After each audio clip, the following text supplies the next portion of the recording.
रोहनची फसवणूक आणि स्नेहाचा संघर्ष खूप छान गोष्ट आहे. आवडली तर लाईक आणि चॅनलला सबस्क्राईब करून घ्या.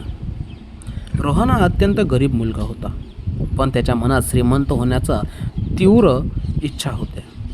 त्याला वाटत होतं की एखादा श्रीमंत मुलीशी लग्न करून तो सहजपणे संपत्तीचा मालक होऊ शकेल. एके दिवशी रोहनची ओळख शहरातील सर्वात श्रीमंत कुटुंबातील स्नेहाशी झाली होती. रोहनने तिला प्रभावित करण्यासाठी प्रेमाचा बनाव रचला आणि तिची खूप काळजी घेऊ लागला होता. रोहनचा गोड बोलण्यामुळे आणि खोट्या प्रेमामुळे स्नेहा हळूहळू त्याच्या प्रेमात पडली. तिला वाटले की रोहन खरोखरच तिच्यावर मनापासून प्रेम करतो आणि तो खूपच चांगला माणूस आहे. काही महिन्याच्या प्रेमानंतर दोघांचे मोठ्या थाटामाटात लग्न झाले. स्नेहा खूप आनंदी होती, पण लग्नानंतर रोहनचा खरा चेहरा हळूहळू समोर येऊ लागला होता. तो फक्त पैशाची मागणी करू लागला होता. एक दिवस स्नेहाने चुकून त्याच्या मित्रासोबत गुप्त संवाद ऐकला होता.